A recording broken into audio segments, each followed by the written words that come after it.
with Qatar Regional Group. We hope that you'll have a thrilling time with us this afternoon and engage in the discussion. Firstly, I just want to say that we are recording this session, so I hope that we have your permission to do so. If you do object to this, then please do let us know in the chat.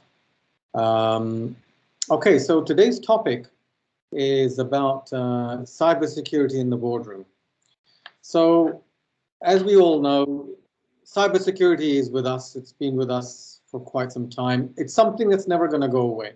I think it's every day you read upon something, you come across some issue, some threat that has succeeded and has resulted in financial impact or reputational impact or some other concerning organizations. So it's been with us, it's stayed with us throughout the pandemic. In fact, I know that in certain cases, the threat actually increased during the pandemic because as organizations were busy trying to survive and keep their businesses resilient through the pandemic, their attention was, I guess, away from the other risks to a certain extent. And so the threat level increased in certain cases, I know that. And it's something that, you know, boardrooms have been grappling with and have had to deal with. But to what extent are they successful? To what extent are they making the right decisions? Are they dealing with it appropriately? Those are the key questions. So to look at some of those questions, we have three eminent speakers today, experts in their field, who are going to run through some of these issues and help us to explore and to answer. And by the end of the session, hopefully give us some tips on ways we can improve, I guess, the exposure and the experience of the boards to this issue, cybersecurity issue. Okay, so let's start with introductions. So are we going to put the slide on, Hatem? Or shall I read? Yeah, I can do this for you. Okay, fantastic.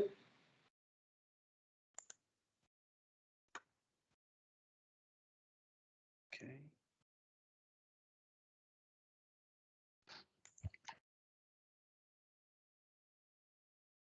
Or if it's not, I can read from.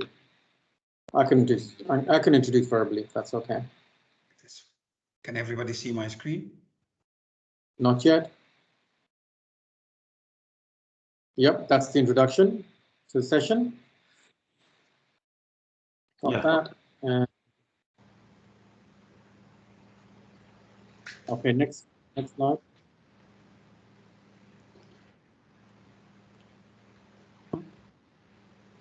You don't need to do this like just. Yeah. Okay. So, as I said, three eminent speakers: Simon Hodgkinson, Hatem El-Safty, and Ahmed Javid.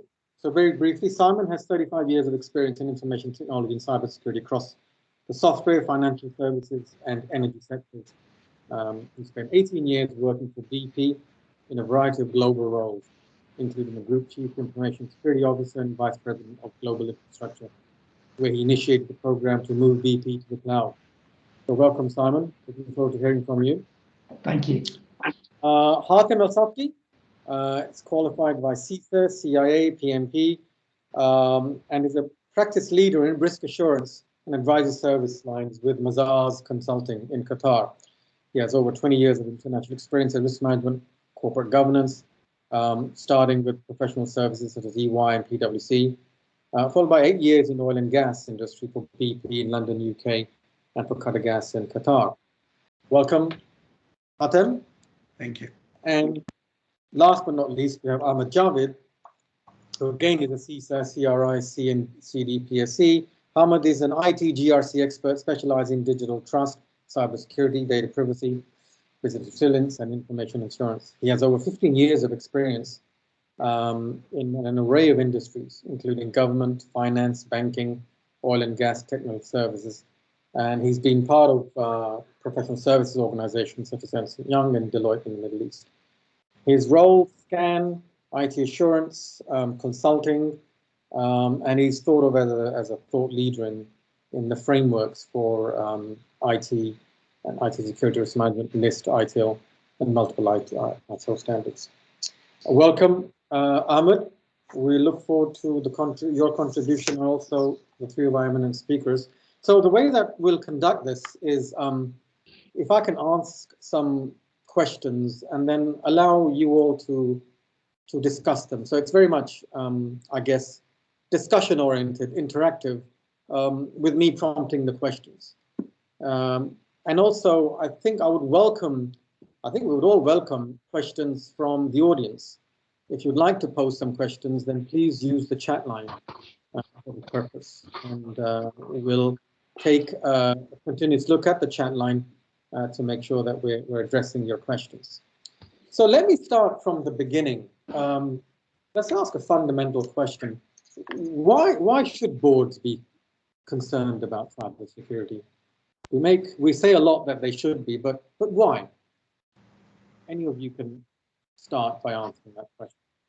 So maybe I'll start. So I mean, every business is a digital business. Almost every organization fundamentally relies on digital technology to deliver its strategy and its business outcomes, and therefore good security is good risk management in order to protect businesses' ability to deliver its commitments, whether that's to its internal organization or its customers. So it's fundamentally all about managing business risk. I think we talk about cyber risk, but cyber is just business risk. Right. So just if I may just add on what Simon said, primarily the way I look at it, the businesses these days, they are investing a lot of efforts in expanding and increasing the profitability and all that. There is a need to ensure the sustenance or ensuring the how to sustain the revenue streams. Mm-hmm. So that's where basically there is a need to invest in the infrastructure protection and the cybersecurity as well. And I personally believe that I look at it in a slightly different way. It's not basically a business problem or a business risk, because business has its own umbrella and the scope of operations. I look at it from a governance risk itself, because that's where basically cybersecurity has to protect the information architecture, and where IT is supporting and aligning with the business to achieve the corporate objectives. Also, adding to Ahmed and Simon, obviously the digital transformation the whole world is facing beyond COVID, the new way of doing business, all of the organizations are now have to or go out of business if they are not digitally transformed, is one of the key reasons why the board need to be interested in cybersecurity. But I also want to add that they don't need to be interested in cybersecurity only from a threat perspective or only from how can we make sure that we are providing a sustainable digitalized services, but also they need to be concerned about cybersecurity as a huge competitive advantage to their competitors.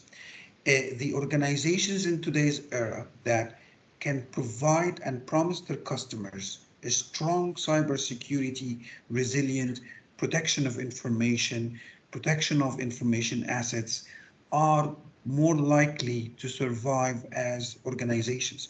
So I'm actually would like to urge board members to think about cybersecurity and to discuss more of cybersecurity, not only from a threat perspective, but what's the huge advantage it can bring them.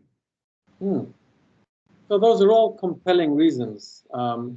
The business focus, it's a business risk, it's a governance issue, and there's also the opportunity to obtain a competitive advantage.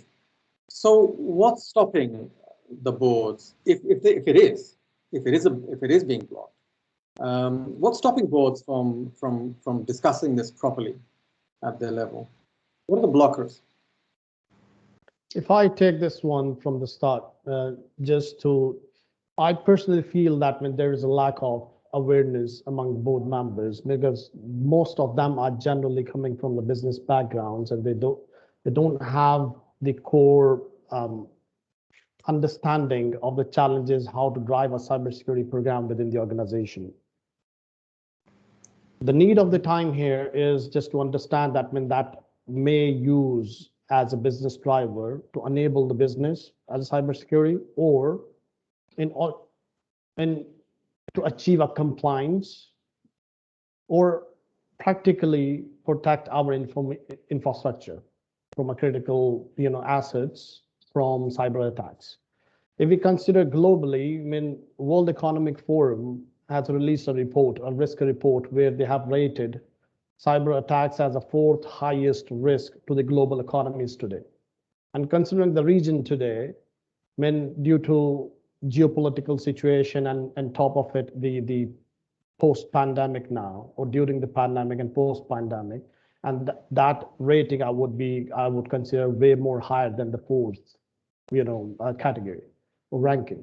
So from that perspective, there is a need to understand the criticality of the cybersecurity from all aspects, from governance, from business as being a business enabler to bring a competitive advantage, to enhance your return on investment, and from a compliance perspective, which helps protecting their critical infrastructure from cyber attacks in order to sustain the revenue streams. So primarily challenge, which I would say, which is stopping us, or which is a barrier, is lack of awareness of cybersecurity current trends, and the how to drive the effective cybersecurity programs in the organizations.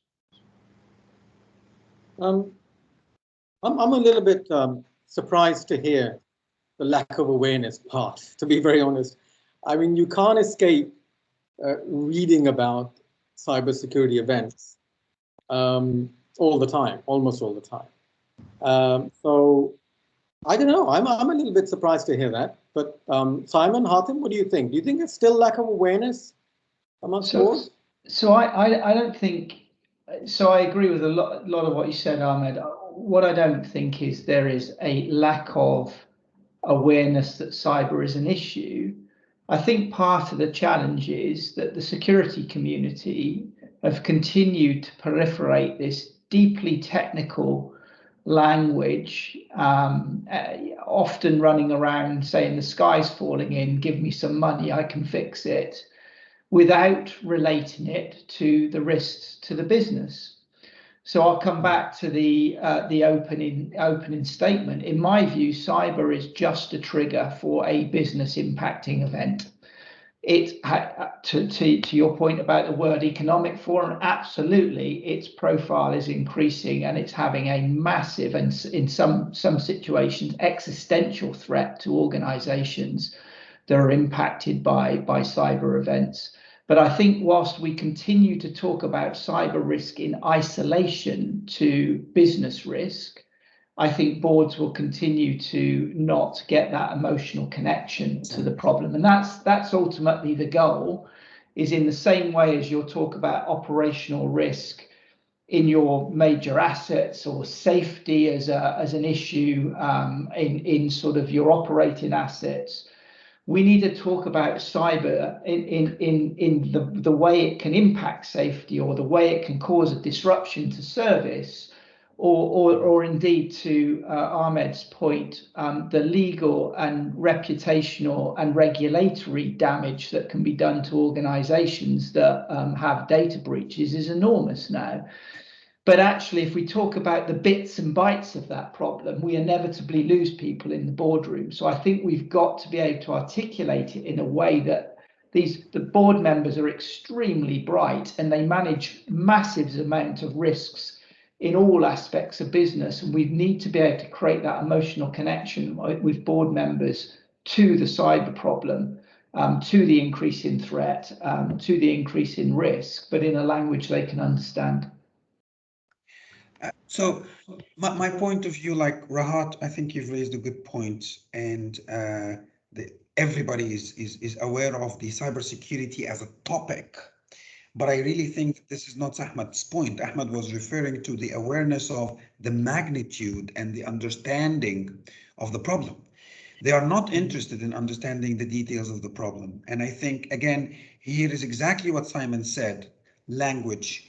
I really smiled when Simon mentioned some technical guys going into the boardroom, asking for big money, just throwing big technical words. This is what the board are not interested in. They are not interested in the technical words. They are not interested in to hear the details because it's kind of presented to them in a language that does not really make them understand. So it's a language barrier and it's an awareness, but it's not awareness of the cybersecurity itself. It's an awareness of the business related impact and the business related benefits. And it's the language of, I am blaming the technicians, the technical guys, the IT managers, the risk managers who are going in there, really not able to translate cyber into a business language that those bright people sitting in the boardroom can really connect to. I've seen many risk registers, especially here in Qatar, putting the cybersecurity as a strategic risk. It is a strategic risk, but you go into the way the risk is articulated. A breach might lead to stop of operations, leading to billions of dollars in loss. This is really not adding any value because what's the percentage of this? What's the likelihood of this? What's the level of controls that we have? And what's the level of investment that we need? To which level we're going to reduce this? I think one of the real problems of why board is not interested is because nobody from the technical team managed to bridge the gap between technical and business and providing them with a true, what I'd like to call a quantitative risk, cybersecurity risk assessment and a quantitative business linked risks rather than just using big words, lack of really common sense language, fear, pay us this billions of money to invest in our systems. Okay. But they are not really talking business. All right. So thanks, Hatem and Simon. And let me just read out some of the couple of comments which actually support some of what's being said right now from Dylan. Absolutely agree. The IT security community are perhaps a bit guilty of making the articulation of issues too steeped in jargon and not tangible. The challenge, in my view, is for the security professionals to learn to be better communicators.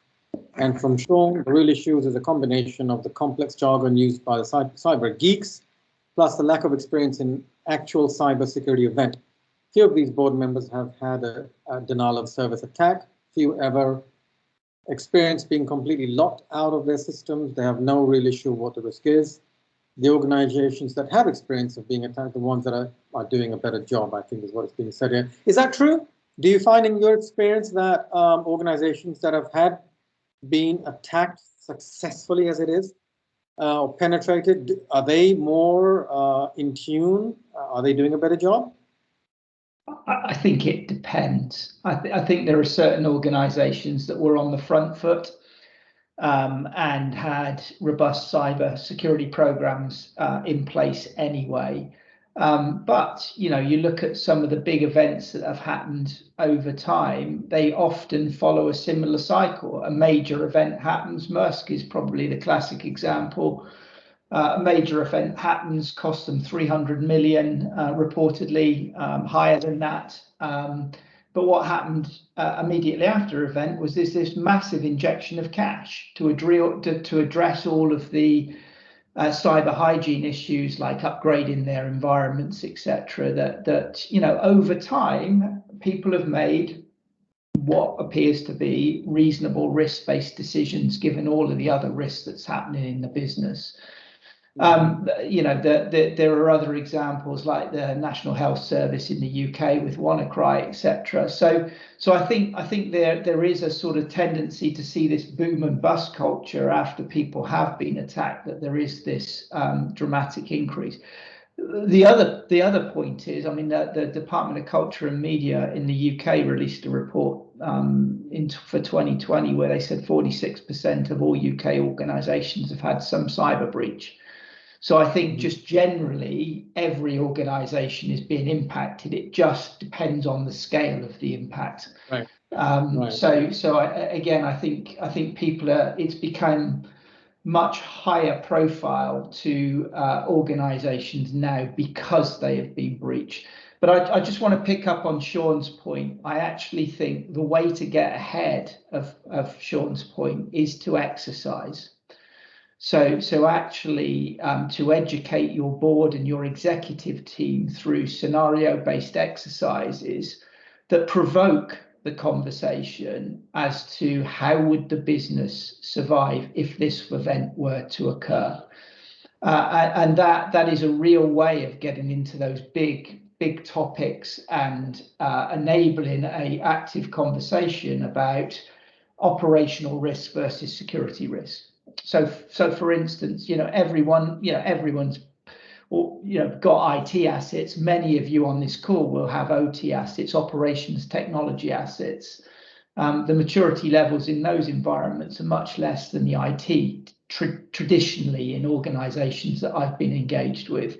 And yet, in terms of the business outcome for a business, they're both as critical as each other, and they're both as susceptible to attack as each other. So again, being able to walk through those scenarios with people to raise their awareness and education gives them access to, now I get it.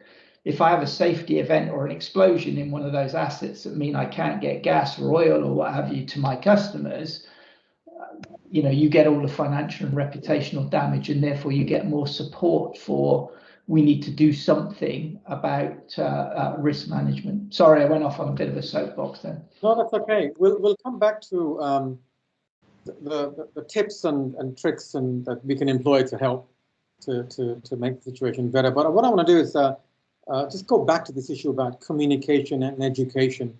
Just deep dive that a little bit more and explore it. Where does the onus lie in terms of improving that? Is it with the technocrats in talking the business language, or is it in the board educating themselves on the technical side? Or is it a bit of both? Where do things need to really happen and change to make an impact? Right. So I'll take this one to start with. I mean, just from my experience in delivering the similar projects and presenting the similar dashboards to the boards in the region, what I felt is that what there's a need, the gap there is from the process owners, most of them which are coming from a pure business background, and the technical people are coming from a hardcore technical background, and who actually is there to bridge up that gap. Mostly that role is being played by the risk management or the risk officers. And primarily being that said, those are the process managers or the people who understand the business from both sides. Now, transforming a technical risk into a business language requires a good understanding how to quantify the impact and transform of that risk and transform into the presentable matrix. That's helps us designing an effective dashboard front of the board. Now, a person like me who came from I've taken a technology degree and then became a consultant, and I try to understand the business process first and transforming that may help us understanding or presenting or quantifying that risk. But using that language is as another challenge. That's where basically we need to use our the business skills as well, because generally from several surveys have basically supported this fact that the most of the technical people, they lack the soft skills, more importantly the presentation skills or a business English language. If that's the bridge, that's the skill gap, and due to some reason we have more people who have a mix that's preferred to get the professional of the mixed majors that helps, the bridging up that gap and then understanding from both sides easily, such as like MBAs in technology and so on. But important fact to understand here is the usage of the right tools to present those dashboards as well, which is like with the help of data science and big data analytics. That's where basically we need to use and deploy the effective use of the technology to enhance the awareness as well within the board and executive in the organization. Because the board members and executive on the organization, they want to decide like on the move. So what helps them deciding that those are the numbers? I'll share an example with you. Because of one incident in an organization, a core banking system fails. Now, what would be the potential dollar value impact in that bank? Of course, we need to quantify each and every number of deals, number of transactions per minute, deposits, withdrawals, every transaction which basically is bringing a revenue to the bank. We need to transform that, in an aggregated value in order to come up with an impact value, a dollar value for that impact. And that will be still a potential nominal loss, not the actual one, because we have the, recursive and iterative impact of any incident, because that will, the reputation damage and everything. So there will be a quantitative impact and there will be a qualitative, the strategic risk which we need to consider. So given that, again, coming back to the main point, how to bridge up that gap of that, the awareness. I personally feel because of two things.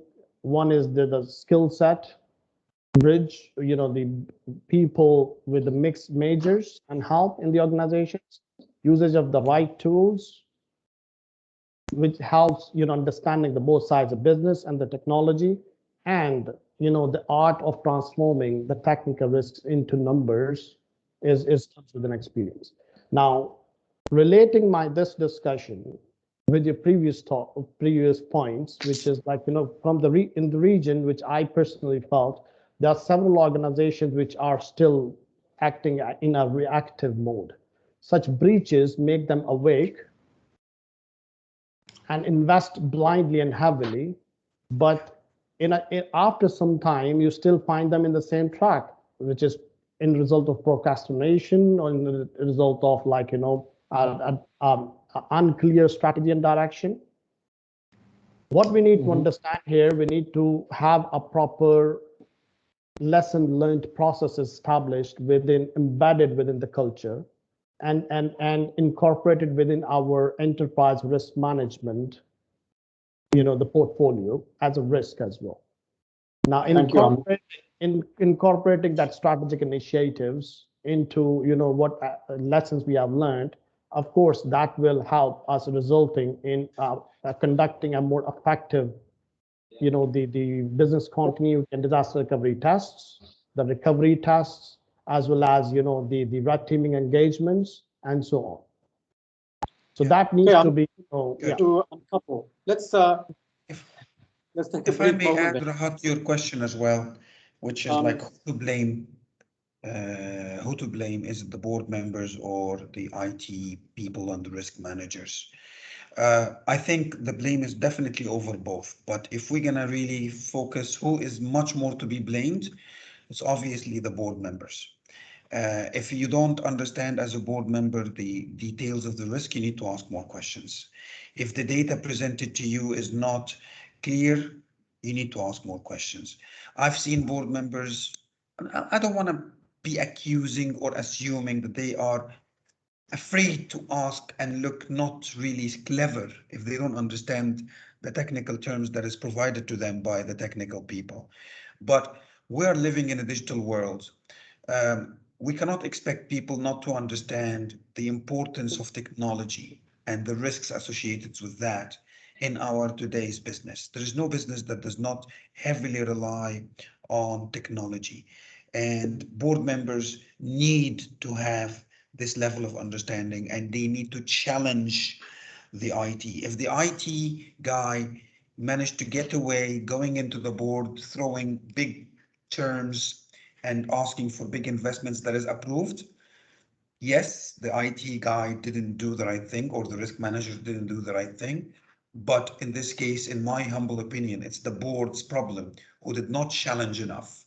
And again, back to the awareness, to the language, they need to understand more, and they need to be into that position based on understanding what these risks are. Interesting. Simon, do you think there should be an accountable member at the board, somebody who is responsible for information security, who is a member of the board, and so therefore can speak the language?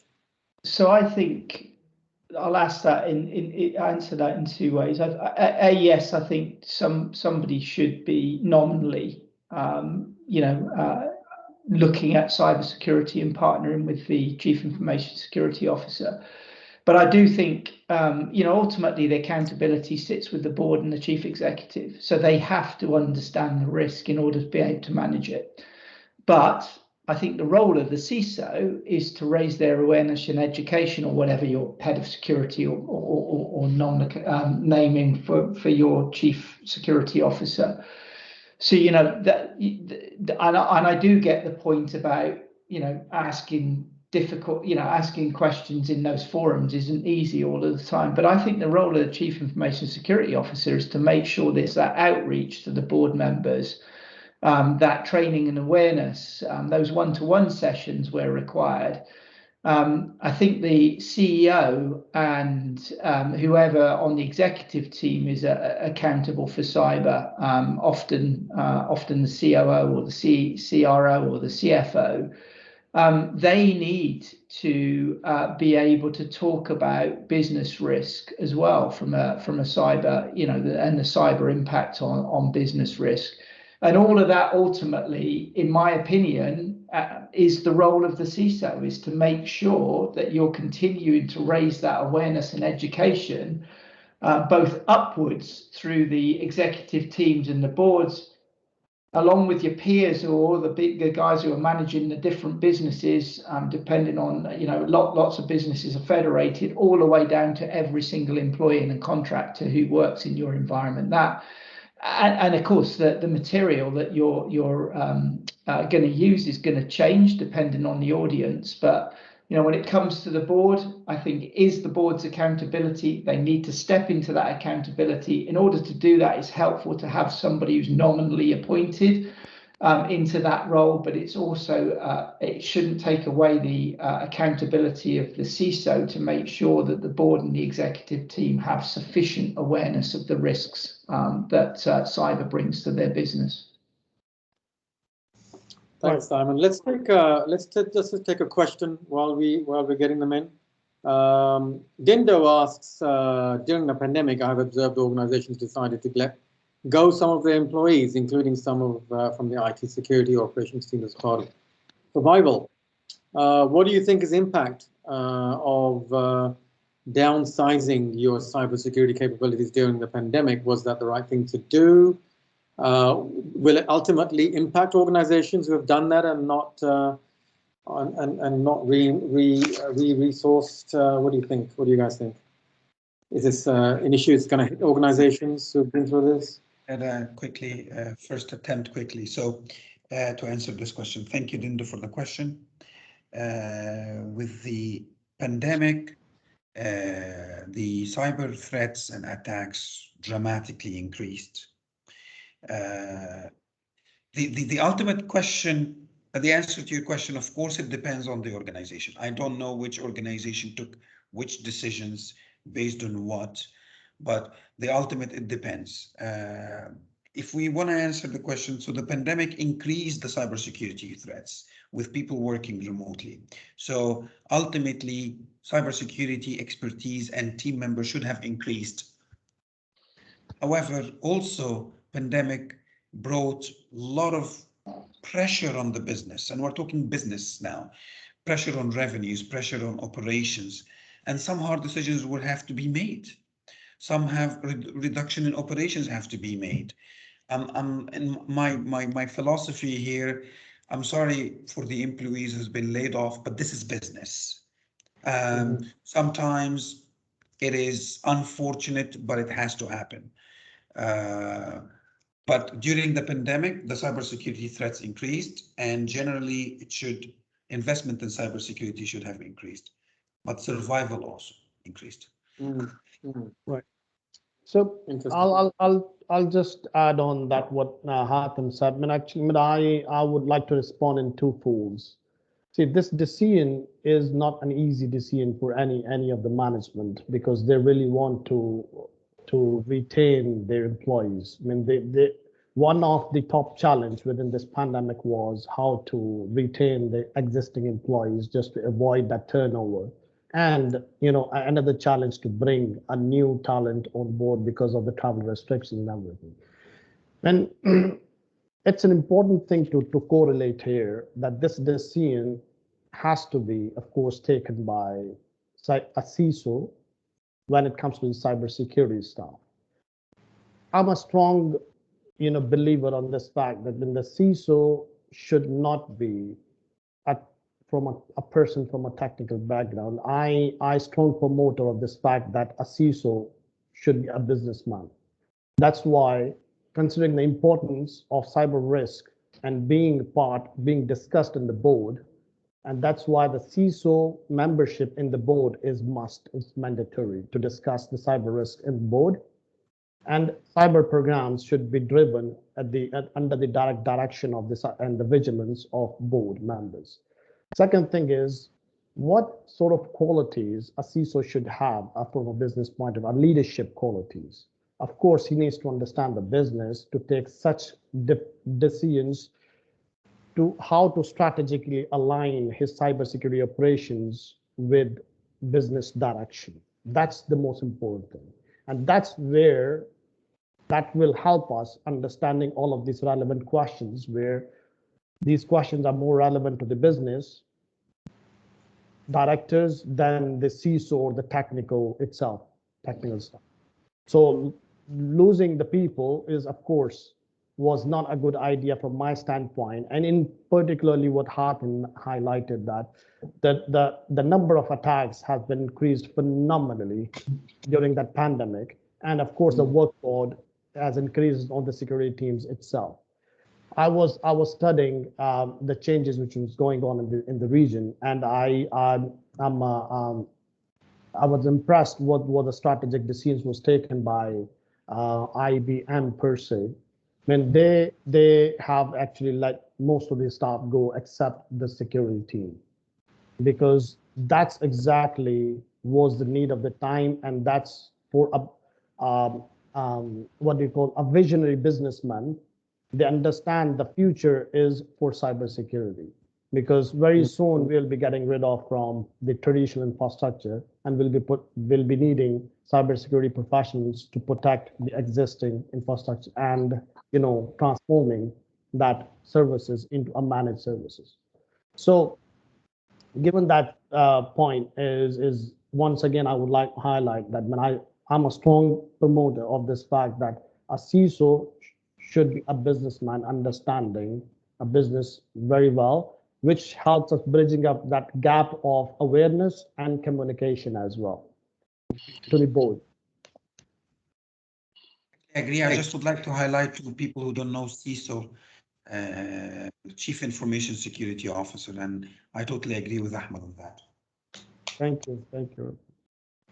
So I just amplify what's been said. Actually, I think the job of the CISO is about balancing operational and security risk every day. Every decision that you make as a CISO has to take into account security and operational risk. So you can have the most secure organization in the world by removing all the digital technology and going back to pen and paper. But that's not practical, right? And the same with employees. You can have an entire organization made up of security expert, but nobody to operate the business. So as sad as it is, I think when organizations have to make those tough decisions to downsize, they have to take into account what are the operational risks balanced with the security issues. There is one slight point I wanted to make, though, is that there's reportedly over 3 million vacancies globally for cybersecurity folk. 3 million. So actually, when you let staff go, the cost of re-recruiting is extortionately expensive. And the cybersecurity community are, let's call them promiscuous, in the fact that they move around quite a lot in organizations. So I think you just need to be mindful of, again, avoiding that boom and bust culture where you hire loads of people and then you let them go, and you hire them again and then you let them go, because actually it's a really expensive thing to do and very difficult to do. Yeah, that's an astonishing statistic. Absolutely. So anybody studying cybersecurity now will have a good future, I guess. Indeed. Yeah, just to add on that, the statistics, Rahman, sorry, please allow me to just, out of that 3 million, almost 10 to 15% requirement is only for the Middle East. 200,000 cybersecurity professionals we needed today in the region.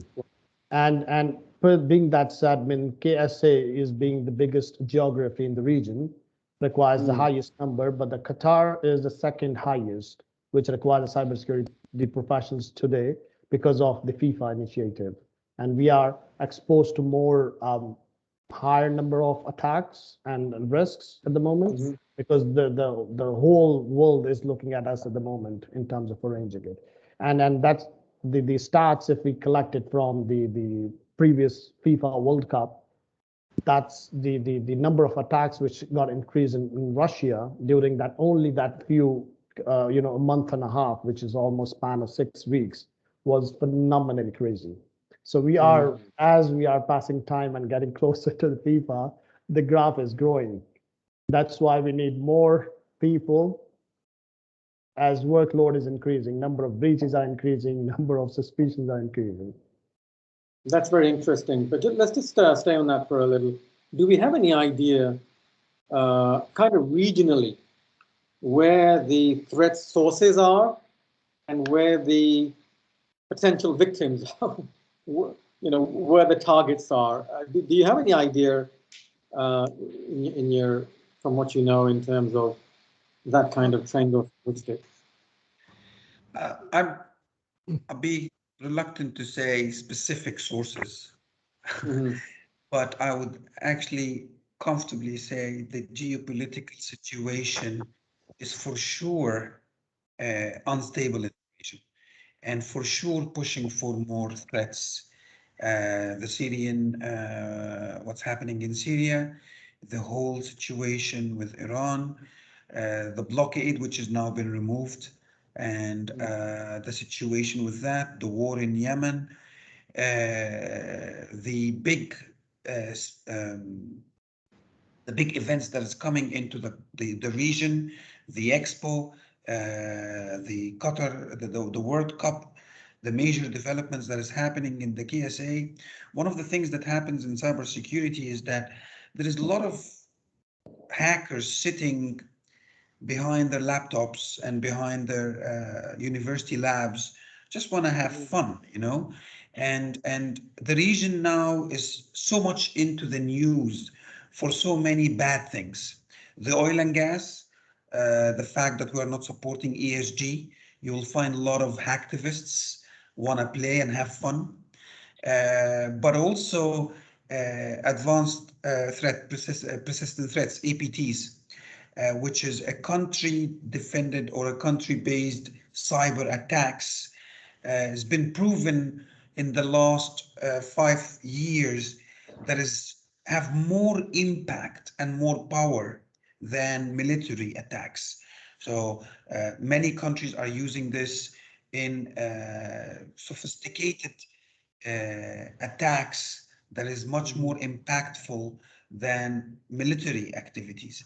And all of the geopolitical political situation means that there is a lot of countries have a focused group of hackers attacking other companies.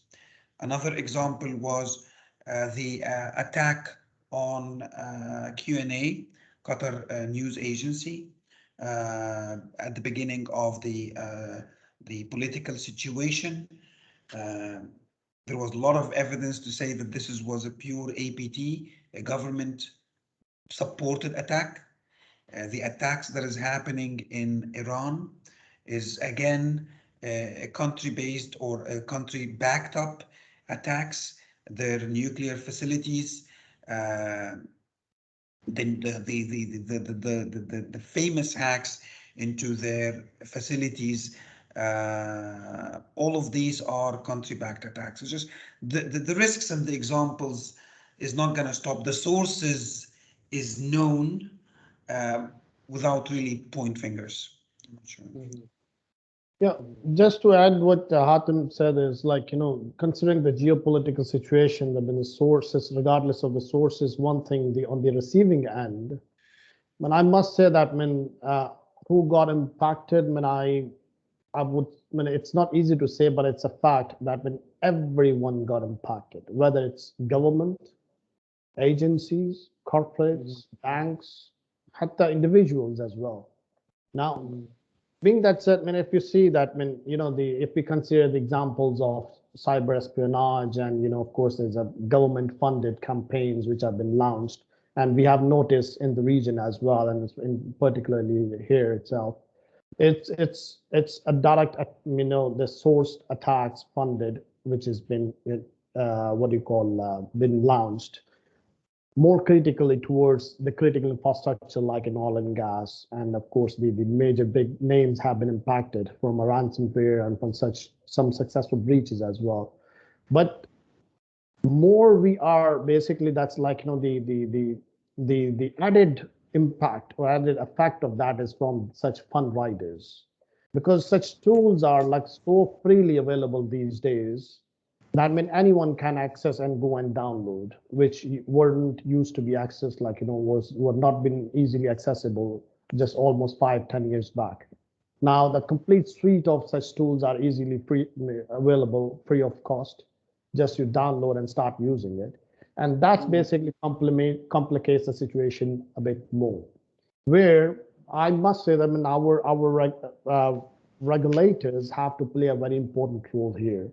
And they have to take a lead in legislating such frameworks and such laws to protect the privacy of individuals, citizens, residents, and of course, the infrastructure of corporates as well. Now we'll take a recent example of the US pipeline hack. What exactly was it? That was a typical example of an APT was launched on a gas pipeline, which is, and on the other side, the what do you call the attacks on the grid stations and these things are getting very common now. That's where we need to have it's basically a mutual and social responsibility where regulators and governments have to take a lead. And I must say that we are proud that the government of Qatar has taken a lead into such, putting down such legislations way ahead of the other, the neighboring states. Where I'll typically quote the names of, cybersecurity 2022 framework, which is a current wave that everyone is basically required to comply with. Then I must say that data privacy protection law number 13, which was released back in 2016, and it's been said that it covers even the gaps which have been identified within the GDPR. That framework, which has been developed mutually with the support of 21 countries, our state of Qatar government have published a law which basically covers the gap of GDPR as well. So that's why I must say that such discussions on such forums basically help people, enhancing the awareness around that what exactly is going on, the current trends of cyber attacks, what exactly needs to be done, and what is our social responsibility towards these things. One individual, one resident here should be aware of that if he receives a call from a stranger and asking for an OTP, what he has been received just now in his cell phone, should not be shared. Interesting. Once I received a call, and I was been said like, you know what? Recently the FIFA chairman, has visited Qatar, and they have announced that there's 100,000 tickets which will be given as a lottery. So you have won a ticket in a lobby VIP ticket. You just give us this PIN number. A very common genetic attack, So under pressure, a lot of people will fall into that trap for sure. Yeah, and it happens. Impact risks, the huge infrastructure type impacts, the national grid, the industrial control systems in energy companies or other process-oriented organizations. Are we seeing an increasing threat level, or are we seeing them being increasingly targeted? And forgive me if I'm wrong, but I haven't seen anywhere, or I don't know, and could demonstrate my ignorance. I haven't seen that as being successfully done anywhere in the world. A national grid being impacted, and it actually happened, or some other. Simon, would you have a? So there are actually cases, very specifically, and there's a book actually called Sandworm that's an interesting read, and it's about the Ukrainian power grid. And the Ukrainian power grid was taken down twice, allegedly by the GRU in Russia. There have been numerous actually attacks in not too distant past around water treatment plants.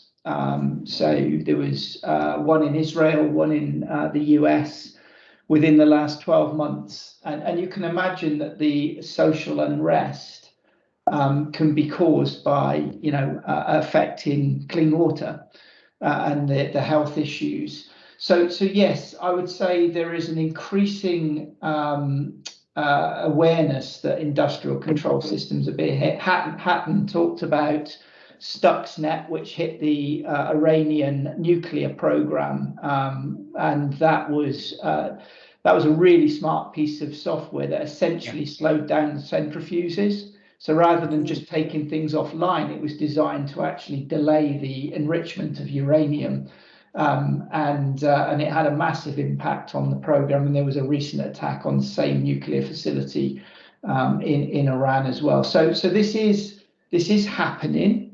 Is it happening frequently? No. The vast majority of cyber attacks is through commodity cyber criminal activity, so commodity malware, and the vast majority of successful compromises in organizations is just due to poor cyber hygiene. So people are being encouraged to spend a fortune on the most advanced threat intelligence platforms, etc. So they're being encouraged to buy these really, really sophisticated locks, and yet the front door is wide open. So it's nigh on pointless. So I think where people should be focused, yes, there is ATPs, and people who are operators of critical national infrastructure need to worry about those nation states. People who have intellectual property, maybe on gas or oil or what have you, you will have nation states interested in that intellectual property. And there are some nations in the world that have declared their interest in furthering their capability in those environments.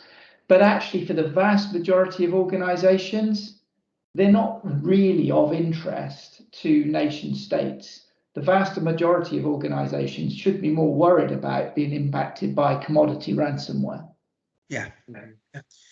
Also to add, like all of the discussions coming from Simon and Ahmed are examples of OT environment being hacked, the operational technology, like the manufacturing, the industrial. Stuxnet is in the nuclear facilities in Iran. Aramco was hit with their oil production. There were major hits here in Qatar, impacting manufacturers and oil and gas industries, and Ukraine example and the power grid. But there is also a huge number of attacks that we don't know about. And we don't know what we don't know. I know one of the FTSE 100 CIOs been let go by the board just because he couldn't answer how much attacks were successful. So what about data leakage that keep going out, confidential information that you never know about? What about issues like hacking and harming certain areas without being noticed? So this is what we know. But I really think what we know and what comes into the news is only the top of the iceberg. And there is a huge amount of information that is not aware to even organizations that they've been hacked, that confidential information been stolen, that some of the issues that they've been facing is due to some APTs or some hacks that they were not aware because the hacker was more sophisticated and managed to hide their tracks. So these are only examples that we see, but what we do not see is it's much bigger. It is. You're absolutely spot on. It is huge, and actually, it's a really interesting challenge to organisations, because actually you can have the best cybersecurity capability internally and protect yourself as best you can. But what happens then is the cyber attackers, if they want to get into your organisation, will go after your supply chain, and I saw that all of the time. And therefore you know, again, you really need to focus on that sort of end-to-end business, and make sure there are all the right commercial and contractual obligations in your suppliers. But even with those, you need to think about how do you make sure that you've got continuity of operations when either you or one of your suppliers, and it could be third or fourth or fifth party suppliers, get hit on a critical piece of your business process. So it's a vexingly complicated issue to deal with. But the cyber attackers, if they want to get in, they will get in. So that absolutely, if you've got a sophisticated attacker, there is no way you would stop them getting into your organization. And they will breach you. The really, really good security organizations are the ones that find them. Exactly. I 100% agree. It's not a matter of if anymore, it's a matter of when, and you will be hacked. It's the response and the incident monitoring and the response to these incidents, and being transparent about the incidents that you've received and the hits you've taken is very important. I've seen organizations, the CEO would receive a call, anonymous call, trying to get some information from them, and they will not even consider this as a threat or as a further investigation.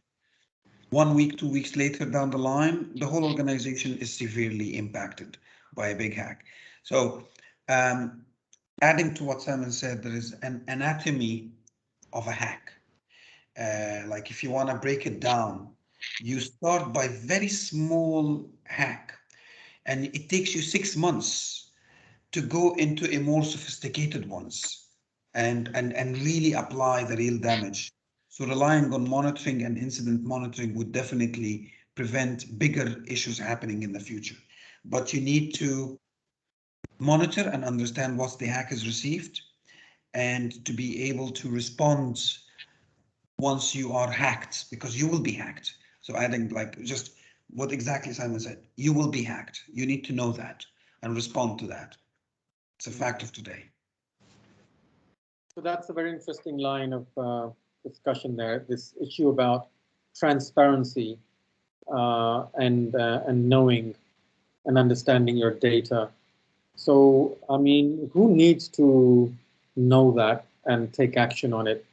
Is it the board all the time, or is it some of this has to be taken on, in the line as part of, as part of work that they do? But so, what about this issue of transparency? I'm sure that Simon, as his experience as a CISO, will answer it really best answer to this question. But my own point of view, simple. To ensure transparency, there has to be governance and a segregation between the CISO and the IT. If you leave the reporting to the IT managers and the people who are responsible to the CIO, the Chief Information Officer, or the CTO, Chief Technical Officer, they will always be afraid, and they might see it as a weakness and as they fail to do their jobs. And this is why a governance structure to the reporting is a must. One of the key things I do consult all of my clients is look at the structure, look at the processes before you look into the tools and the technology. A lot of companies invest heavily in tools and technologies and have no processes in place, have no governance in place, zero value add to the organization. I'm sorry, Simon. I think you will really explain this as a CISO better than I do. I just wanted to say that first. So I think you're right, but I think there's the in the moment. Cyber is a real-time issue. So, you know, as a CISO, I needed to know that I could make any decision to mitigate the risk at any point. So one of the really important, in fact, I was blessed with having tremendous board engagement and a hugely engaged executive team at BP who, and I had the authority to make any decision in the height of an incident to mitigate the risk. So one example, you know, Sean in the window said he doesn't agree with scenario testing, but I'll give you one example where that really had an impact. And then I'll talk about more broadly the reporting.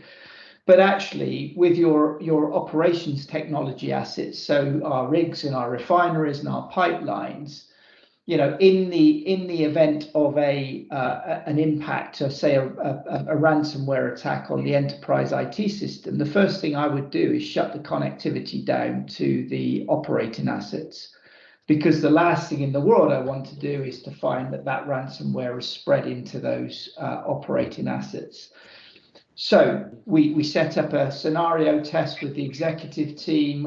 We walked through that. I went in and said, "Look, this is what I've done. We've shut the assets down." And of course, the executive team said, "Well, you can't do that." And it's like, well, I have, because, you know, the whole, you know, I've got the authority through the delegations, through formal governance, to be able to take that decision. And then we got into a discussion. Well, we don't know whether we can do that safely. And the interesting thing is the systems were designed to work that way. So I said I'm confident that, you know, what we designed allows us to do that. What I'm not confident is anybody's worked around the design. So wouldn't it be a good idea to test that? So out of the back of that scenario, desktop scenario testing exercise, we ran a program of proactively rolling through all of the assets and severing the connection between enterprise IT and the operational assets, and saying, first and foremost, does anything bad happen? And we had people on incident calls ready to respond if something occurred. The other thing we needed to find out is whether any traffic bypassed that, so that we could see whether anybody had hooked up any connectivity to bypass our standard design.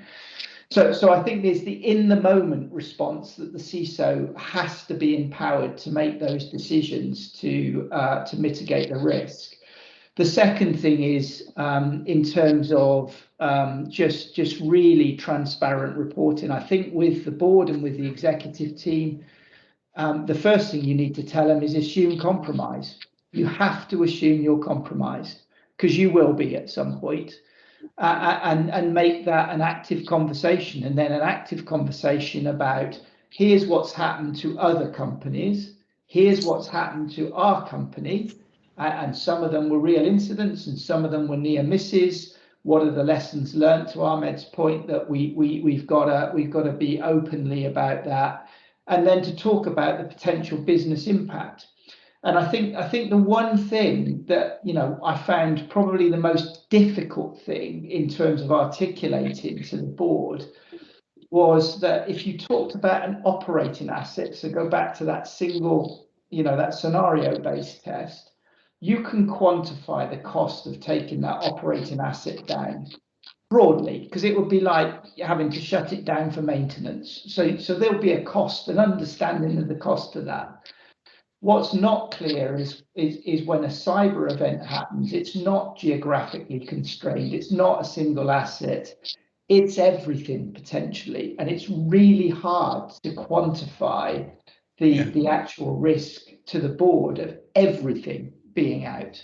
And there is no, I can't think of another scenario that would impact a risk, that impact a global company in the same way at the speed that would occur in a cyber event. So actually, you know, that really open communication channel with your executive and your board about these things are happening to us is not just what you're seeing in the press. When I report to you my incident counts are going up, you should be patting me on the back because I know about them. You shouldn't be beating me up because they're increasing. And therefore I'm able to triage, I'm able to hunt for who's in our environment. So it's kind of reverse of perhaps what you would expect. You know, in an IT world, when incident counts go up, and I know I used to run IT, when incident rates go up, the CEO gives you a slap and says that's a bad thing. Actually, in cyber scenario, when incident numbers go up, it's probably a good thing because actually you're seeing and you're knowing more and you're triaging and you're closing down those gaps. Agreed. Right. Agreed. That takes a certain, does that take a certain culture in terms of an open to bad news type of organization? Do you find, Simon, Ahmed, Hatem, that organizational culture has an impact on the way that you take bad news or relate that into good news, or the actions that you take on this? Absolutely. If you allow me, like just to add on, you know, to take a lead on this thing, practically for any effective organizations with the good leaders on ground, empathy is embedded within the culture. That's something which is, of course, not possible without having a foundational, the glue, empathy, as where everyone is open to contribute, and people are decision makers are open to listen to not only the bad news, even the contributions and the value adds as well. If that's not happened, then we cannot practice an effective decision making process within the organization. So if that's not been exercised on the board room table, then I don't think so that organization is basically heading towards anything. But in relation with what Simon said and Hatem, I feel my take on this thing is that in addition to a more stronger incident response capability of within any organization, a CISO must not forget to hit the root causes as well in a short and medium term and long term plan. Most of the breaches are happening because of an enhanced complexity within the infrastructure and because of the legacy systems. And in particularly, the ICS or the OT environment is a typical example of that, because we have a lot of legacy challenges there in order to integrate when it comes to the IT and OT convergence efforts. So if we don't do that, then there is of course, the number is going to go high, and of course we will be still wasting our efforts in firefighting mode. Yes, it is happy to know more, but it's not effective if we don't resolve the root cause. The root cause is that we have to embed the cybersecurity initiatives within our long-term strategic plans in order to, come up with a more hybrid environment, more scalable, robust, and secured, to get away from the legacy problems, complexity challenges, and of course the leadership processes of course, supported with empathy, and the effective decision-making skills needs to be exercised on board.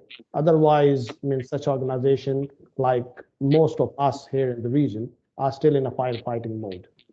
Right. Hatem, do you think? Sorry, Rahat, just quick point. So I could totally agree, and your point regarding culture is aligned again with what Ahmed's trying to say. Like when he talks about root cause, I always say people is the weakest link, and people is part of the root cause of the problem. When we do social engineering attacks to our clients, one of the things that we are expecting from people is to raise their hands if they linked on the wrong link. And they say, hey guys, I've made a mistake.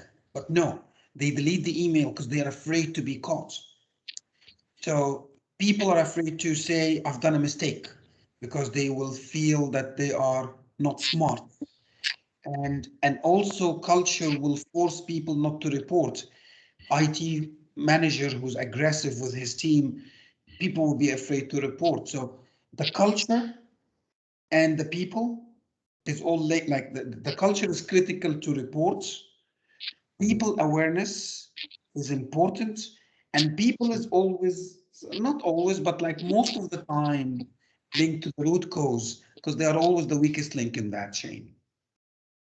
Yeah, so I think it's a great question, Rahat. Brilliant question. I think organizations that have a deep safety culture often have this notion of speak up, and you know, I think, you know, working in BP again, I was blessed to come from a background where we'd been through, you know, oil and gas was one of the worst environments from a safety perspective 25 years ago, and they went through this kind of cultural shift to openly talking about near misses.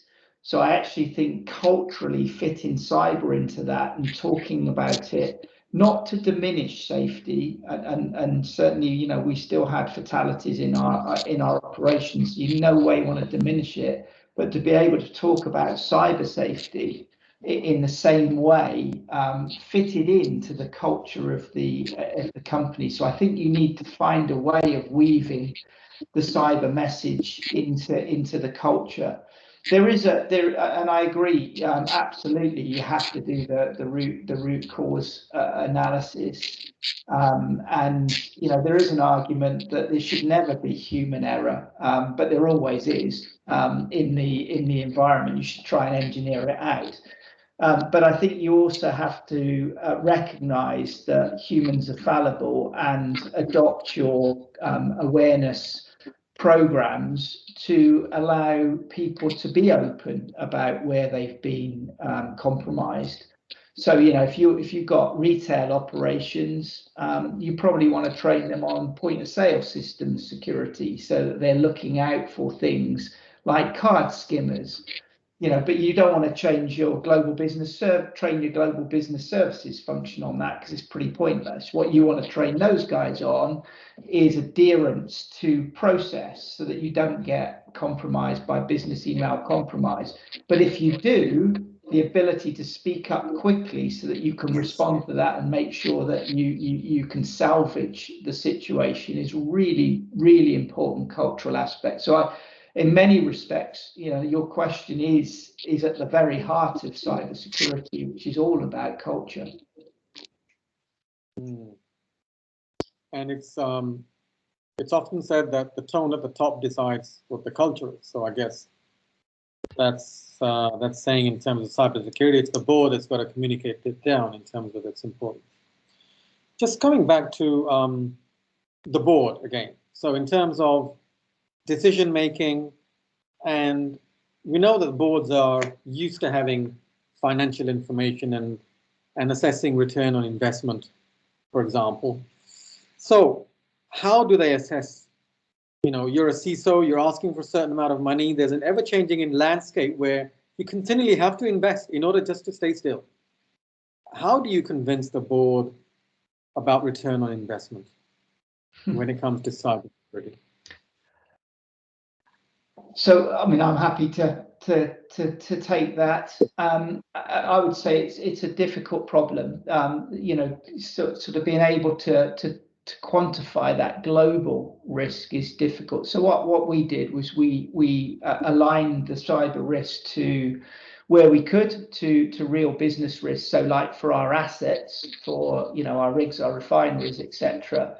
If the business determined that the asset, we had an 8x8 risk matrix. If the business determined that it was an A-level risk, so multiple billions of dollars in terms of potential cost to the company, and the likelihood of a major accident risk was, I don't know, midpoint 4 out of 8 or what have you, then we would line cyber to that, because actually cyber is just a trigger for a similar event. So, you know, it could cause an explosion, which could lead fatality or environmental damage and what have you. So we would try and align with what already exists.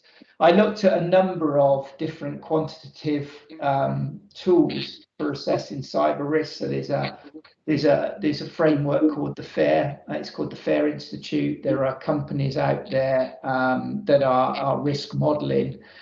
You work with cyber insurers because they've obviously got cyber risk models. But actually, they work very much in isolated assets or isolated environments. I've not seen anything to date that allows you to really easily quantify the totality of cyber risk to the entire organization. So you had to use proxies. So, you know, something like, I think Ahmed said about legacy systems. So one proxy for the health of your environment is the amount of end-of-life unsupported systems that you had in the environment. So how much of that risk are we prepared to cope with? So we reported on that. We reported on cyber maturity. So I got an external assessment every 2 years. It used to be 3, brought it into 2 because the risk was increasing so dramatically. To actually say, well, actually what we want to be is not CMM level 5 because we can't afford to be at that level. We don't want to be at CMM level 1, we want to be at 3. And where are we about 3? Are we high in certain areas and lower in others? So actually, in order to get to our risk appetite in terms of our cyber maturity, what is the cost going to be to achieve that? So I think it's more proxies for the business risk than being able. I've not seen a tool out there that can give you perfect quantitative analysis on it. Maybe Hatem or Ahmed would have a different view.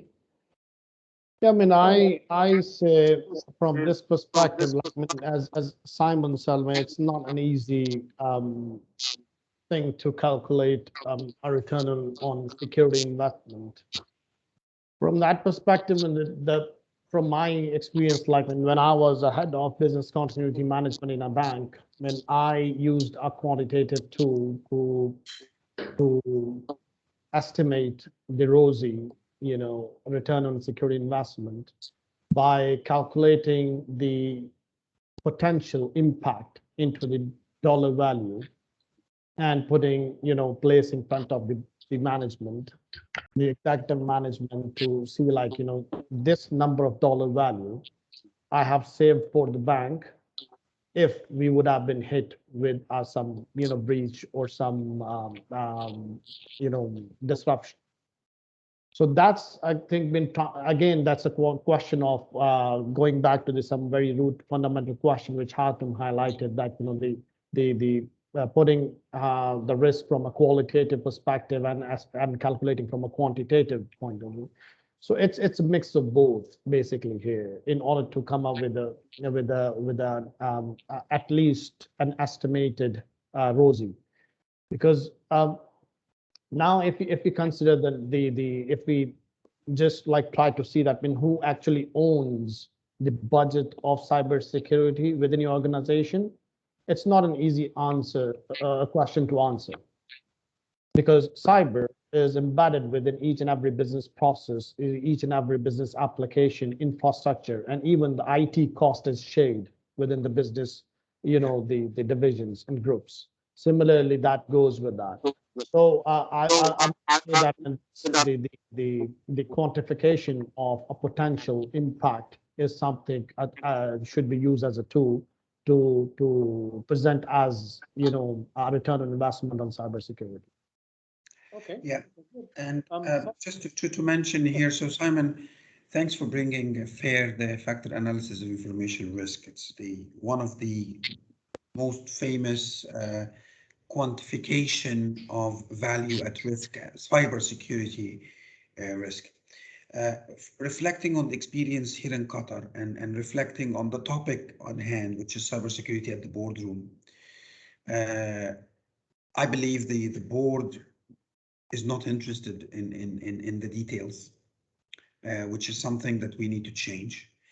They are afraid to understand that the complexity of the quantitative risk, and they just hear the big numbers and just go right away and take the decisions. So I haven't seen in Qatar any organization, and this is from my own experience. I hope someone in the crowd who can correct me if I'm wrong. I haven't seen in Qatar anyone who's doing a true quantitative risk assessment.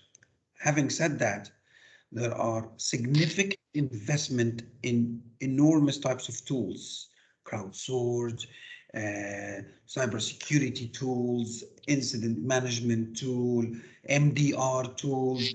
They're paying, and these tools are all providing such information. They can provide such information, but is this information or the calculation, the quantitative of calculation, anyone is reading or getting these reports?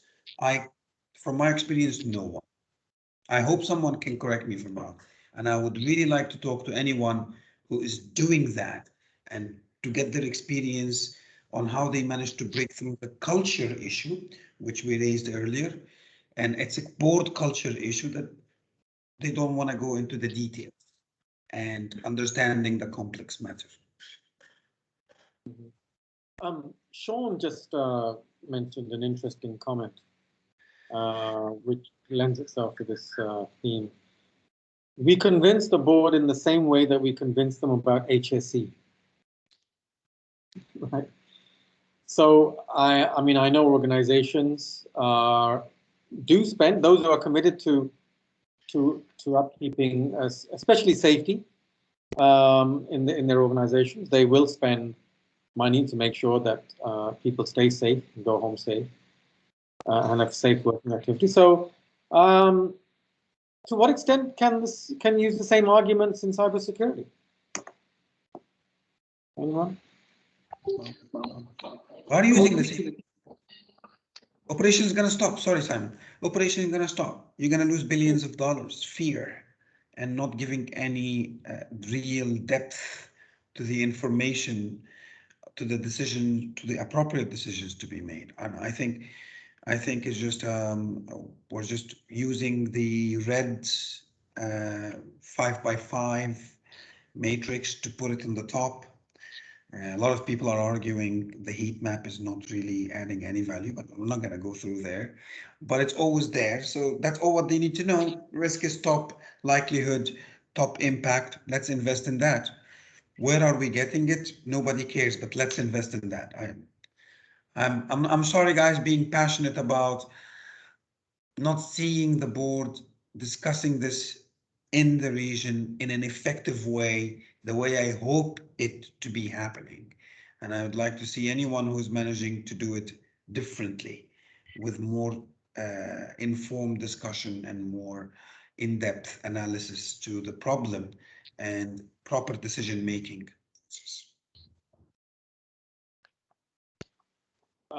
So Hatim, if that is what you think, then what do you think the boards should be asking? What questions should they be asking? They should ask to link to the business.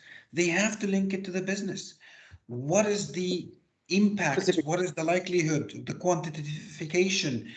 You cannot come and tell me everything is at risk. Is like, what is my business processes that is at risk and the likelihood of that?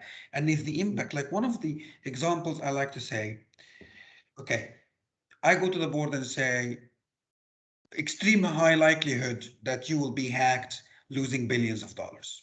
That's a risk statement. I think this is not adding value. To add value is there is a likelihood of 10% that 100 attacks will happen over the next year over these services that we have, email services, operational services, production services, and 10% of that will be successful, reaching an impact level of stopping the operations of 1, 2 days, 3 days, and this would cost us X. However, if we invest $100,000, we can change this likelihood to make it, instead of 10%, we can make it only 1% or 5%. And you can actually invest $1 million to decrease it from 10% to 9%. So now you're giving more this business-related impact and business-related likelihood to the board to take an informed decision whether they need to invest $1 million in this or 100,000 is enough, where they can take this. But if it's not linked to the business impact, to the services that is going to be impacted, it's just going to be another, like, okay, let's go for that, like blind leading the blind. I acknowledge the fact, and Simon highlighted this very clearly, that it's extremely hard to measure it. It is, I know.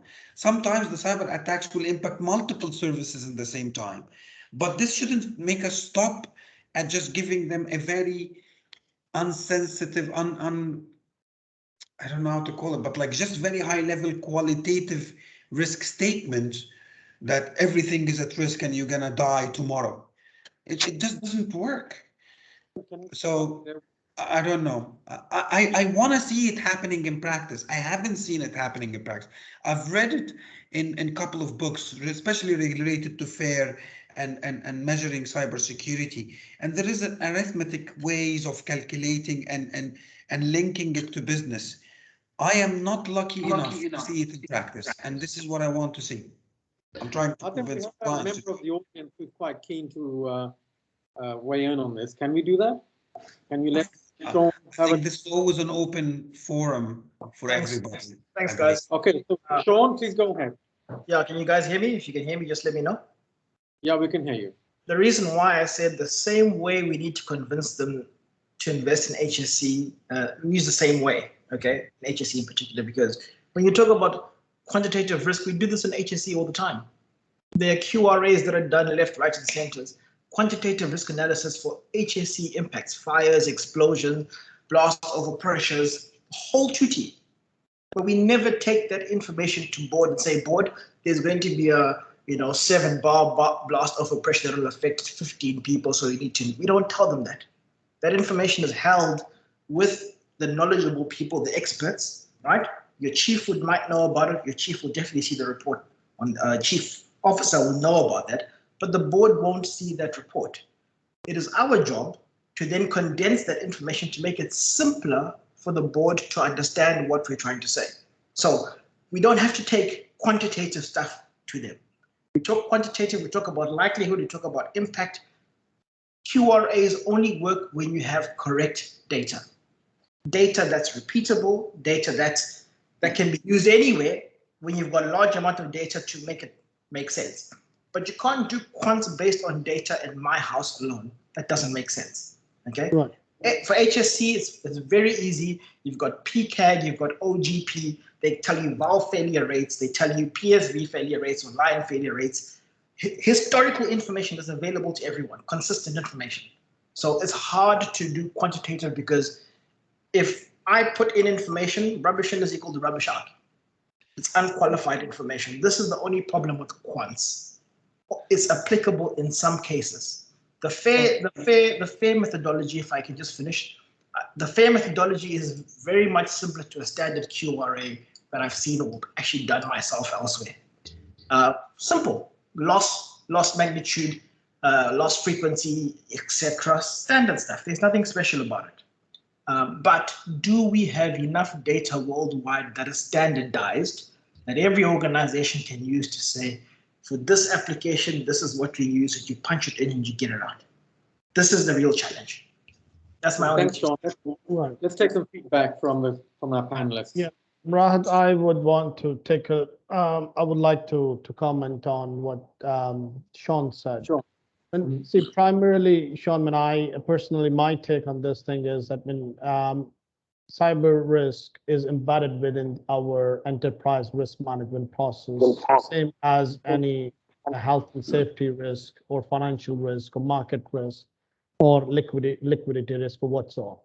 So within that segment, that still will be considered as part of, a trigger to initiate those efforts and, they transform into a need to invest into the mitigation controls or mitigation efforts. But the way I would like to put it, you have actually highlighted and related to a very important thing here, is that for any organization, regardless in Qatar or globally anywhere, the top priority for any organization is human life safety. And when it comes to the human life, yes, there is a strong resemblance of cybersecurity program with HSC on the board table as well. Because when it comes to health and safety, the human life, similarly, the human or individual personal data protection and the privacy should be considered at the high risk as well. So that's very much directly related to an individual safety and security, because the privacy leakages are basically resulting into a more bigger compromises when it comes to the individuals. And privacy is one thing which is basically directly related to the individuals, and it still works in the similar, or if not similar concept of HSC or any other risk mitigation efforts. And I'll leave it to Hatem and Simon to add on this thing. So just I like to agree also with Sean a lot when he said, when we take the matter to the board, we need to simplify it. Of course, the last thing we want is to go to them and use big words that nobody understands, encryption, end of life, and use technical words that IT people love to, just to show that they are sophisticated. So we have to definitely simplify the message. But I genuinely believe that simplifying the message is by calculating the risk, by really moving away from a qualitative sensing and feeling of a likelihood and impact to really transform it into money. From my limited experience, I find out that board members, regardless of their background, regardless of their interest in the organization, always pay more attention when you take dollars. Like transforming everything into dollars always get their attention. But you need to do it in a smart way, calculating it properly. And you talk money, you will get their attention. So simplifying it, Sean, agree 100%. I think simplification is by proper quantification. Simon, in your experience, quantification or qualitative? Well, so actually, it was really interesting. I come back to culture, actually, which you raised earlier. So if you go into a financial organization, they are very used to hard numbers around market, credit risk, etc. So I actually think culturally being able to go in with those hard metrics like percentages on this or what have you, or cost of outage is almost expected. Whereas you go into somewhere like BP where their boards, the main board is overseeing a number of sub-boards, including things like safety and operational risk and the main board audit committee, etc. I think it's a different audience that requires a different conversation. So it's hard to quantify the geopolitical risk, for instance, but you still need to be able to talk about the geopolitical risk and the qualitative impact of that from a cyber perspective. What I would say is I'm seeing a whole bunch of money piled into cyber startups to actually try and get to quantitative models where you can take data. Hakan's all absolutely right. We've got data all over the place that we could use, but actually we've not found a sensible way of consuming that data and coming up with models that consistently, to use Sean's point around consistency, make sense. The other real complexity, I think, is where does the impact happen is when the business can't operate. One of the big issues is actually in big organizations, less so in small organizations, is being able to understand how do you deliver that business outcome, because it's often not through one organization or one individual. You know, if you think about closing the financial books at year end as an outcome, there are many different organizations in that. Do we really understand the end-to-end business process? Can we map that to the technology that sits underneath that and all of the supply chain that sits underneath that, so you can really give a good quantitative measure on risk to the business outcome, mapped to the business process and the technology assets? I think that piece of mapping is also missing in many organizations around understanding business process down to the underpinning technology and supply chain. Supply chain has come up a number of times in the conversation. Can you try to understand that a little bit more in terms of why it's so important when we look at cybersecurity? Supply chain plus, you also mentioned end-to-end. What does this mean in practice?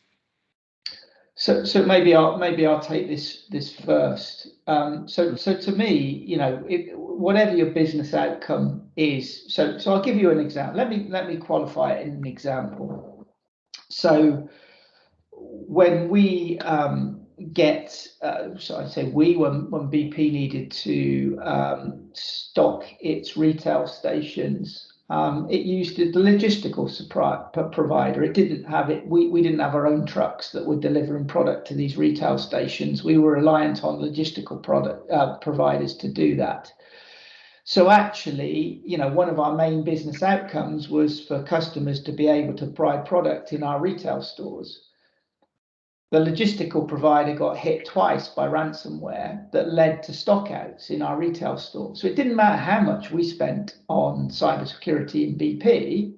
Actually, in order to deliver the outcome to the business, we needed to make sure we had diversity of supply in our supply chain. The reality was we didn't at that point. It occurred and we had a single supplier. So it raises your awareness that you shouldn't look at this just through the technology lens. You need to look at it through the end-to-end business process lens.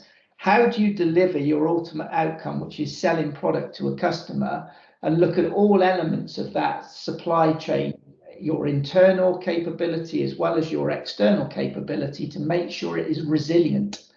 And if you have an impact to that supply chain anywhere in it, whether within your environment or whether within the supplier's environment, you are able to keep your business operations running within a time frame that is appropriate to your risk appetite. Does that sort of make sense, Rahat, by crystallizing it in that example? Very much so. I mean, I think that example really, I think exemplified what you were trying to say there. I can totally relate to that. Totally agree with Simon. The supply chain resilience is a very important topic. You won't stop at your own stuff. You need to look at your suppliers of suppliers. In the IT world, there is the level of integration between suppliers is extremely rapid and extremely fast. One of the terms is used is like, how fast can we go to market? Like if you are an IT-based company and you don't apply changes quickly to your product, you will lose customers just like that. So the agility to provide services to the customers and to move it from concept to product to customer means that most of the companies now need to integrate with enormous number of third parties to provide an integrated services through APIs, through a lot of technologies that is enabling provided subnet services from other vendors, etc., etc., etc. So supply chain resilience is a concept that is massively growing within CISOs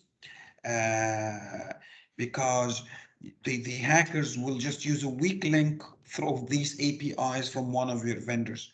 So before you integrate with the vendor or a third party, what is their cybersecurity policies and procedures? What is their cybersecurity resilience? Are they going to report an incident to you if they've been hacked? Because the problem is they will not report it, okay? And what will happen when they are not reported?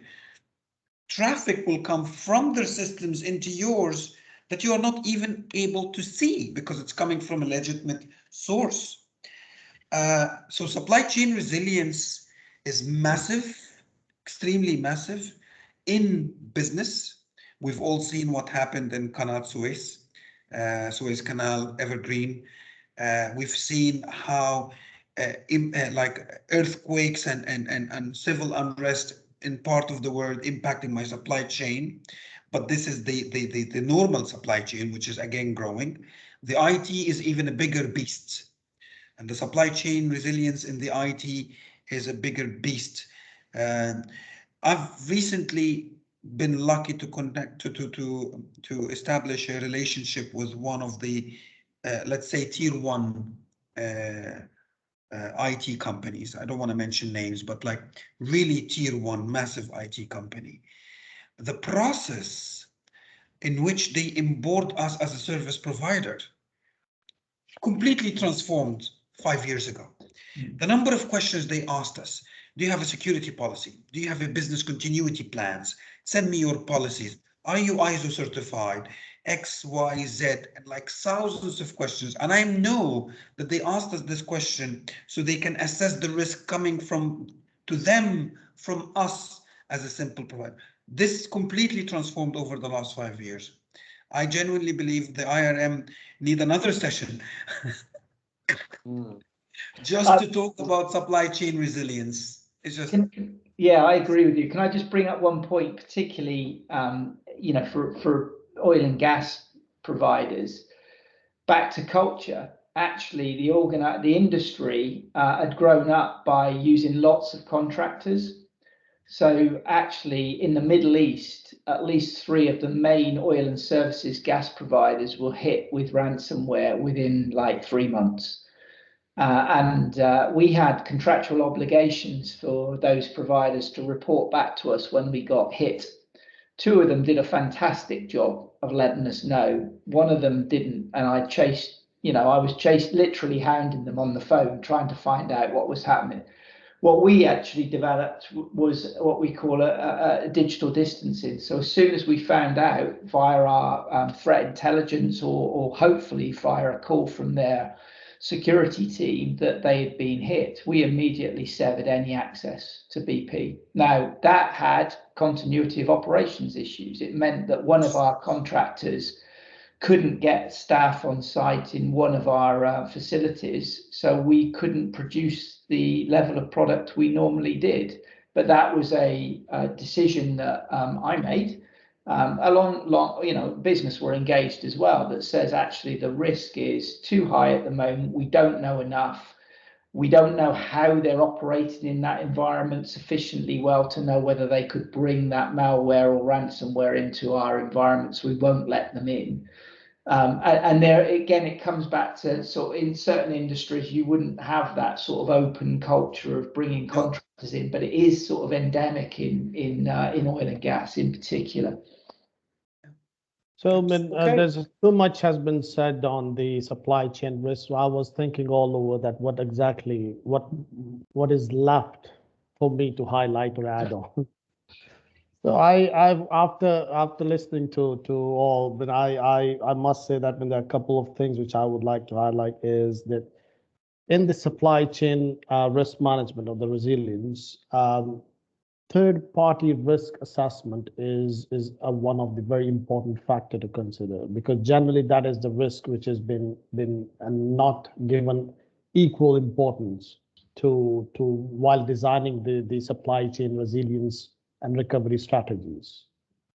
Second thing is, which I personally feel is the overall, while designing the resilience strategies, we really need to consider an effective alignment between the corporate resilience strategy and the cyber resilience strategy, because these have been led by the 2 different set of group of people, and the alignment has to be there, because when we are talking about the ransomware, that needs to be driven by ideally a CISO, but that should be incorporated within in a corporate level enterprise risk management or the business continuity plan, and we need to have a proper recovery strategies designed for the same. So I think these are the two things which I wanted to add on that. So rest, I fully agree on what has been said by Hatim and Simon on these things. So I absolutely agree with you. I mean, I noticed Sean put Industry 4.0 in there as well, and that is a massively increasing risk to all organizations that, and we haven't really had a chance to talk about digital transformation because it's been such a rich conversation, but the pace of adoption of that sort of edge compute that's happening at the moment, it is, and this what I call the scourge of the MVP, the minimum viable product, which means just get things in. Viable should mean secure, but it often doesn't, is really important that as we adopt Industry 4.0, we are doing it in a secure way. And that's going to take the regulators to step in to make sure those people who are designing those components build security into their products and therefore the supply chain. Sorry, I jumped in, but. No, that's fine. Well, look, this is a discussion which can go on all night. So we've covered enormous ground. We started out with the challenge of let's consider the boardroom and what the boardroom needs to do and think about to be an effective risk manager for cybersecurity. We've asked the questions why. We've looked at what are the key gaps, cultural issues, educational issues, end-to-end, supply chain, quite a lot to cover. So I think it's time. I mean, as I said, we can go on and on, but I think it's appropriate to wrap up at this point. And perhaps what I'd like is for us to wrap up is maybe not more than a minute from each of you, just in terms of next steps. If you were, for example, advising your board or your client board, these are the 3 to 5 bullets or steps you need to take in order to be effective in terms of cybersecurity risk management. What would they be?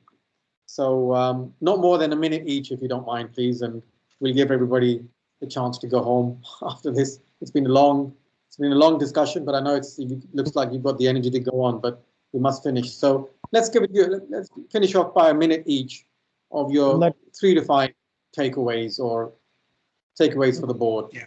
Right. Let me start with this, please. Okay. So from my standpoint, the very first thing which I would like to highlight is that cyber risk is not a business problem, which I see. It is a governance issue where a strong strategic alignment is required. Business has to lead and IT along with the cyber has to follow. And second thing is we need to take more mixed major talent onboarded who understands the technology and business backgrounds together and bridge up that gap of understanding and using the common language to be used on the table around the board of directors. The third thing is, of course, the awareness at the strategic level of the cyber risk. That is still pivotal, which is unignorable fact that they need to understand the cyber risk in the true spirit. And then the fourth and last, which I would like to highlight, is that the cyber risk or the cyber security has to be embedded within the culture of the organization, so that how we can do that by bringing CISO as part of the board, giving the board membership of the CISO, and to run the cybersecurity program effectively, that alignment has to be there. Okay, thank you, Ahmed. You're welcome. Over to you, Ham. Okay, actually, I agree. I wanted the wrap up to be from your side, Simon. So to be honest, Ahmed, I think you've nailed it. A lot of things. I was actually thinking along the same lines. So to get the board more effective cybersecurity discussions, what we need to do. Culture would come at heart of this.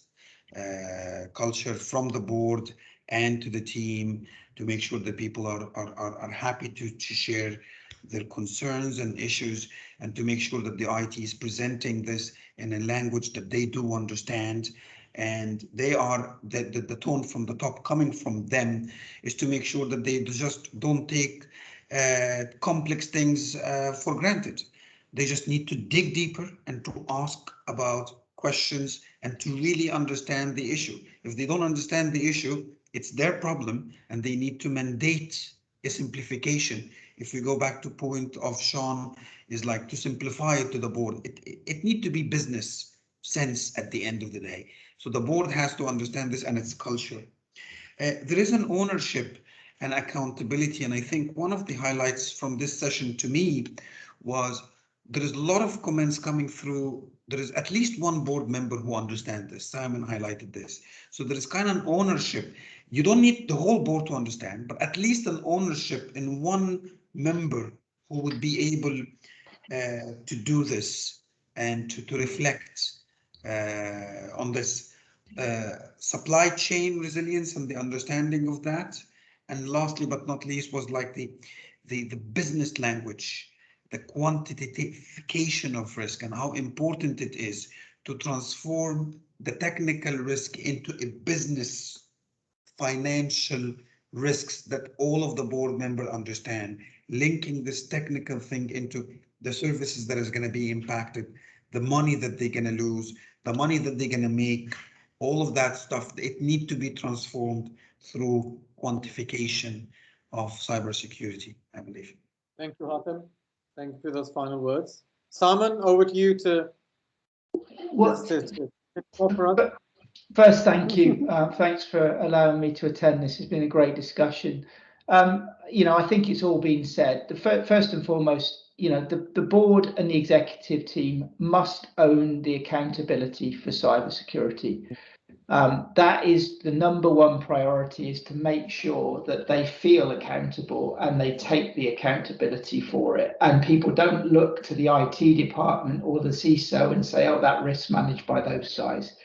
If you crack that and you get that regular conversation happening with the board and the executive team, I guarantee you are 90% on the way to improving your security posture.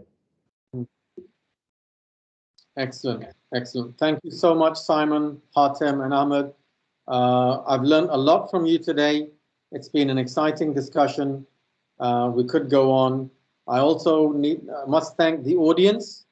Some great questions and also interaction from the audience. Thanks so much for sticking with us, and looking forward to the next session. Thank you so much. Have a good evening, good afternoon. Thank you. Thank you very much.